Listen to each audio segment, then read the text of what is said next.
Okay, one candidate who consistently does well in straw polls held at this type of conservative event is Congressman Ron Paul, and he's joining us now live from the Values Voters Summit. Good afternoon to you. Good afternoon. Nice to be with you. Nice to have you on board again. The nation's unemployment numbers remain very high at 9%, and this week the president took Republicans in Congress took aim at them for blocking his efforts to pass what he calls his jobs bill. He says if it doesn't pass, we could end up with double-dip recession. Is that hyped-up threats, or is it true? Well, it's not true. I don't think we've got out of the recession. I think we have a continuous recession. It's turning into a depression, and I don't think it will do any good because until we recognize how we have financial bubbles and why they must burst and why we have to have a correction, we can't solve our problem.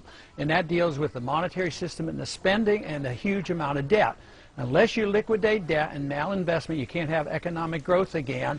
And so far, I haven't heard any serious proposal other than coming from our campaign on how you should and proceed with the liquidation of debt so we can get back to economic growth. Well, are there parts of the president's bill that you can support?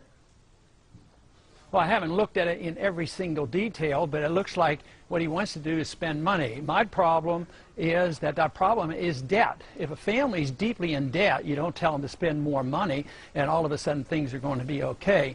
What we're doing right now is the free market is challenging the Keynesian model on economic policy. Keynesians say that we're in a recession because the people won't spend their money. But they don't have jobs, they don't have any money, and they're deeply in debt. This whole idea that if the government just prints money and passes it out, and people are going to spend more money, it's a flawed philosophy. And therefore, until we recognize this, we can't expect recovery. We have to not deal with a debt problem with accumulation of more debt and more inflation.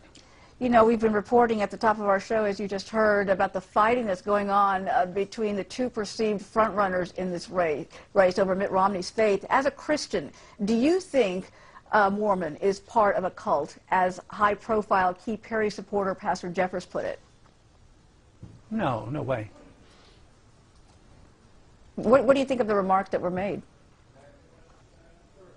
Well, yeah, I just disagree with them, and I don't know why people make remarks like that. It just looks like they don't want to deal in philosophy, and they want to deal with words and trying to be negative in the way they make these charges. So I think it's unnecessary, since I don't believe it's true. I think we should be talking about unemployment. I think we should be talking about our foreign policy. I think we should be talking about our Federal Reserve System and dealing with the issues that government are supposed to be dealing with.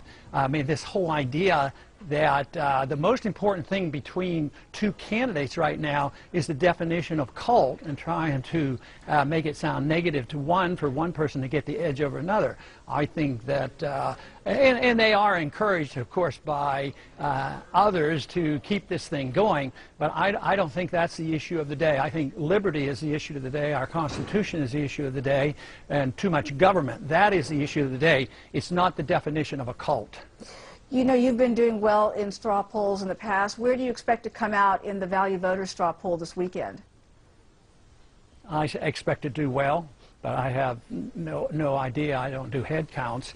All I do is deliver a message that I've been delivering for 35 years, and I was very pleased that it was well received today. So I felt good. A lot of times I'm very, very critical of myself because I see my flaws, but today I actually felt pretty good about the reception that I got. Let me ask you real quickly. You say you see your flaws. What flaws are those?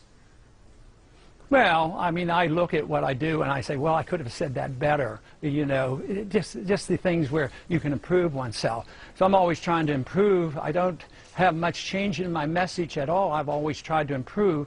So if I look at myself, I think, you know, I could have said that a little bit better and make that point. Maybe I forgot to make a point. So I don't, you know, walk off the stage generally and say, hey, you know, I'm the greatest speaker in the world. I don't do that. I'm always looking for how I can do better.